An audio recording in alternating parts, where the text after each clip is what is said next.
May hinanaing yung kababayan natin na isa dito na nangyari sa airport ng Pampanga. Ano ngayon masasabi mo, kabayan? Seal na nga lang?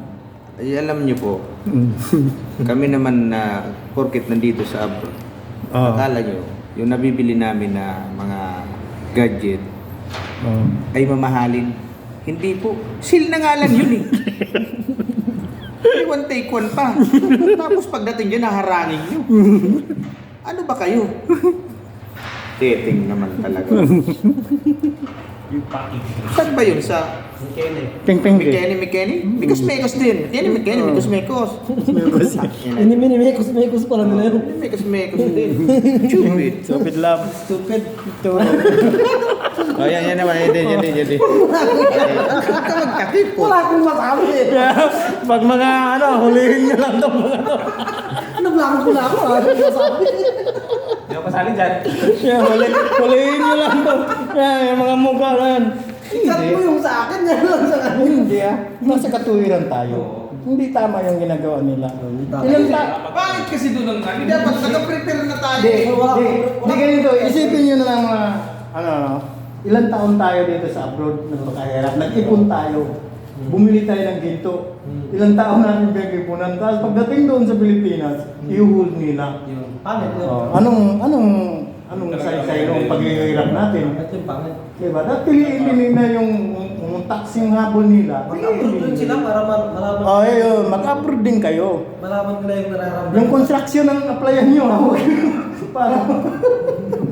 para maranasan nyo yung kung gaano kahirap sa construction. Diba? Ayan, hulihin nyo yung mga... Hindi nyo na siguro. Sabi bili tayo ng buy one take one na ice cream. Para makabili tayo ng malamig. Yung pinunok namin. Yung forma namin. Bibili lang ng ice cream. Buy one take one pa. Ice cream ko. Tingnan mo, 5 real lang. Yung mga binito. Pahirapan pa nga bigayan nito eh.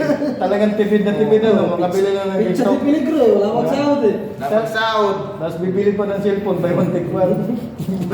Seal na nga lang. Sale na nga lang. Hold nyo ba? Nagtipaklong kayo. Pero, puto, may bumanat ah.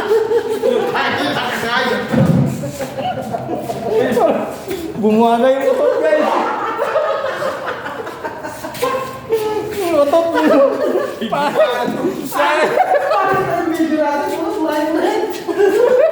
Baho! Lalong bumapa. Suka-suka guys. Bumuhaga yung utot, guys. Ganda na sana, umutot pa. Anong masasabi mo sa utot?